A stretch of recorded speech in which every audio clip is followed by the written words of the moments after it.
Cold outbreak continues to impact southeastern Australia this long weekend, bringing heavy snow, rain, showers, storms, and even some small hail as well. And we can clearly see that on radar as we see showers right across South Australia and New South Wales. And we've got a low developing through eastern Victoria, and that's wrapping rainfall back into central areas, and that's bringing some welcome rainfall for our drought affected areas in western Victoria. In the 24 hours to 9 o'clock this morning, we saw widespread falls of 25 to 50 millimetres through southwestern parts of Victoria, including falls up to 70 millimetres in the Otway Ranges. We also saw widespread 25 to 50 millimetres as well through those northeastern areas.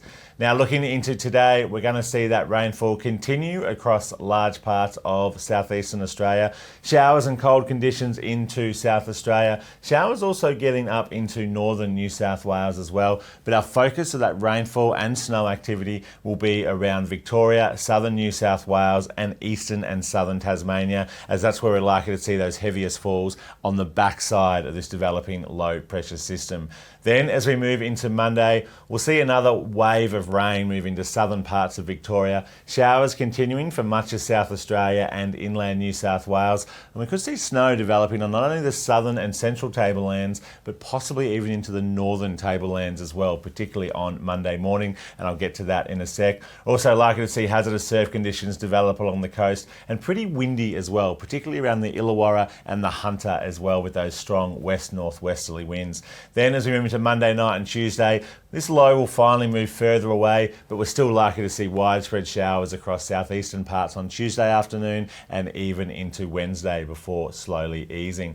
How much rainfall are we going to see on top of what we've already seen? We're likely to see an additional 15 to 25 millimetres through southern areas, with isolated falls up to 50 millimetres through parts of East Gippsland, the Otway Ranges, and maybe even to eastern and southeastern parts of Tasmania as well, with heavy falls as well possible around the Snowy Mountains, with most of that falling as snow. We've already seen widespread 30 to 50 centimetres through part of our ski resorts in Victoria and New South Wales. Much lighter falls though into inland New South Wales. Now looking at that hazardous surf, we can see some big waves starting to develop offshore tonight, but it really is Monday into Tuesday when this low develops. We get a burst of big southerly winds and seas moving up the east coast. We could see some waves of 4 or 5 metres offshore the New South Wales coast, and that's why we have hazardous surf warnings current for much of the New South Wales coast on Monday into Tuesday.